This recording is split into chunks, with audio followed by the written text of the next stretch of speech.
இது மகிமை நேரம்.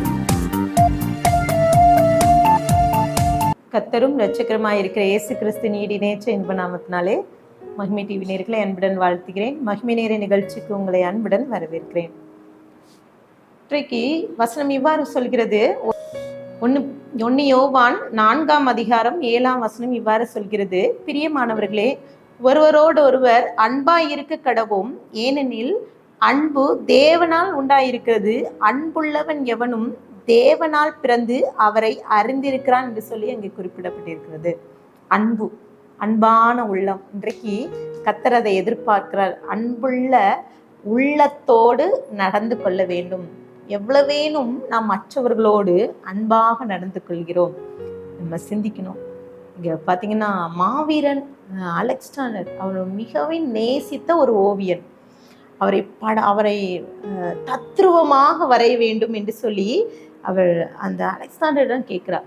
அப்போது அவரை ரொம்ப அழகா ரசித்து வரைந்து கொண்டிருக்கும் போது அவருடைய முகத்தில் இருக்கிற ஒரு வடு அதை பார்த்து விட்டு அவருக்கு என்னன்னா, ரொம்ப அழகா இருக்குது இந்த ஓவியத்துல, இந்த முகத்துல இருக்கிற வடு இந்த ஓவியத்தையே மிகவும் அது அழகு குறைவாக காட்டுகிறது என்று சொல்லி அவர் யோசிக்கிறார்.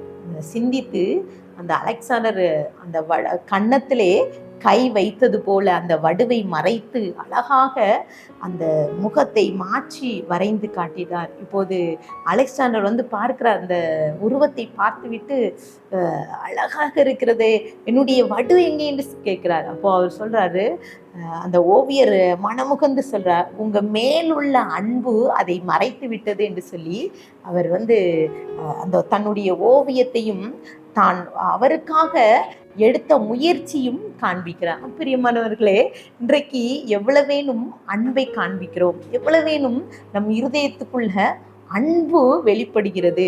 இங்கே அந்த ஓவியர் தான் நேசித்த ஒரு மாவீரனை அழகுபடுத்தி பார்ப்பதற்காக அவர் தன்னுடைய அந்த வடுவை மறைத்து காண்பிக்கிறார். அது போலதான் நம்ம ஆண்டவராக இயேசு கிறிஸ்துவும் அதே போலதான் தன்னை வெறுமையாக்கி, தம்மை பலியாக செலுத்தி, தம்மை ஆண்டவர் சமூகத்துல அவர் வெறுமையாக்கி அவர் என்ன செய்கிறார்னா, தழும்புகளால் அவருடைய தழும்புகளால் அவர் அன்பை வெளிப்படுத்துகிறார்.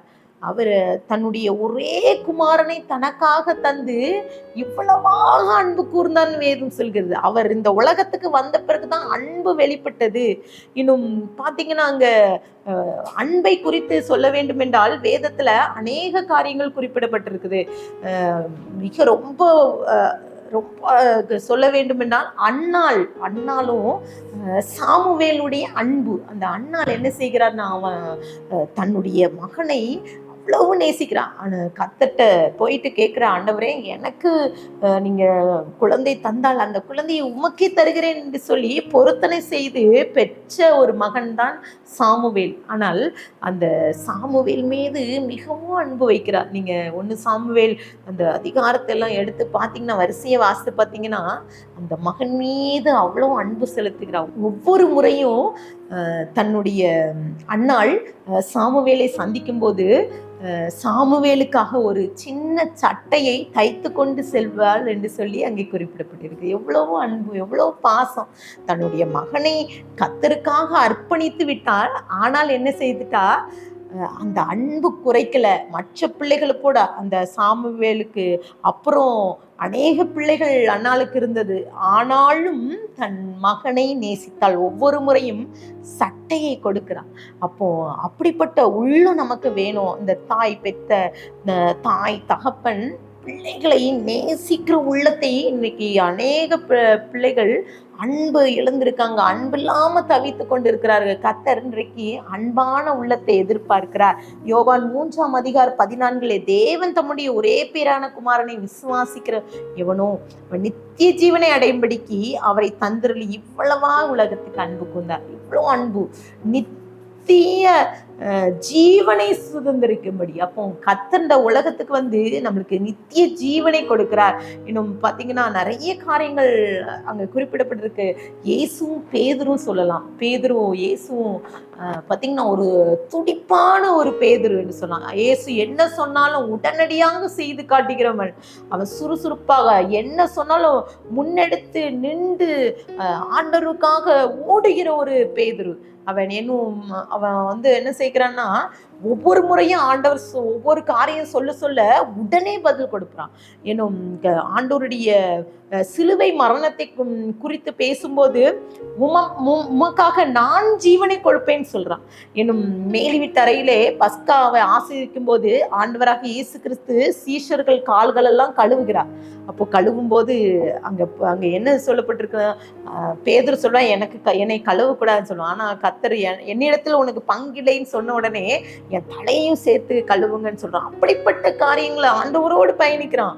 ஆனால் என்ன செய்கிறான், மறுதலித்து விடுகிறான். கர்த்தர் கேட்கிறார், ஆண்டவரே அவனை திரும்பி பார்க்கிறார். அவன் தவறு செஞ்சுட்டான். 3 முறை சேவலுக்கு முன்னாடி 3 முறை மறுதளிப்பான்னு சொன்னான். முட்டையை நான் அப்படி பண்ண மாட்டேன்னு சொன்னான். ஆனால் கர்த்தர் அவனை திரும்பி பார்க்கும்போது மனக்கசந்து அழுகிறான். மீண்டுமாக கர்த்தர் அவனை பார்த்து கேட்கிறான், பேதுருவை பார்த்து, நீ என்னை நேசிக்கிறியா, நீ நேசிக்கிறாயான்னு கேட்கும்போது அவன் ஆம் நேசிக்கிறேன் என்று தன்னை தாழ்த்தி சொல்றான். அவளை அப்படி ஆண்டவர்கிட்ட அந்த அன்பை கர்த்தர் எதிர்பார்க்கிறான். அவன் ஒரு முறை தவறிவிட்டான். ஆனால் பேதுரு அவனுடைய ஊழியம் கர்த்தர் அவ்வளவு விதமாக பேதுருவை பயன்படுத்தினார்.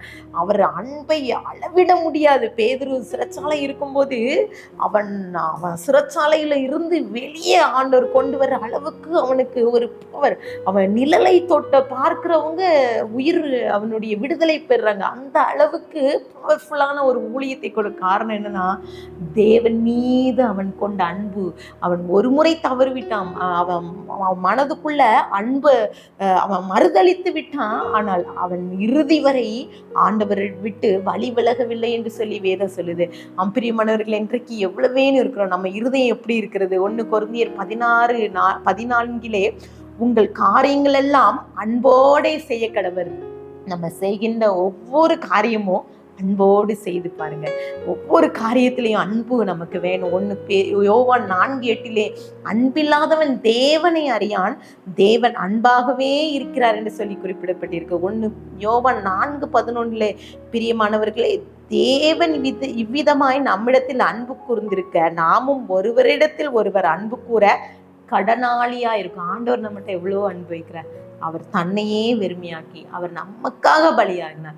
அந்த சமூகத்துல இன்னைக்கு ஒப்பு கொடுக்குமா, இந்த அன்பான உள்ள எனக்கு வேணும் சப்பா, இந்த அன்பு எனக்கு வேணும். மற்றவர்களோடு, எங்கள் பிள்ளைகளோடு, உறவினர்களோடு, நண்பர்களோடு நான் அன்பு செலுத்துகிற ஒரு உள்ளத்தை எங்களுக்கு கொடுங்க சொல்லிட்டு ஆண்டர்கிட்ட ஒப்பு கொடுத்து ஜெபிக்கலாம். அன்பின் பரலோக தகப்பனே, ஸ்தோத்திரிக்கிறோம். எங்களோடு பேசியிருக்கீங்க இன்றைக்கு சப்பா.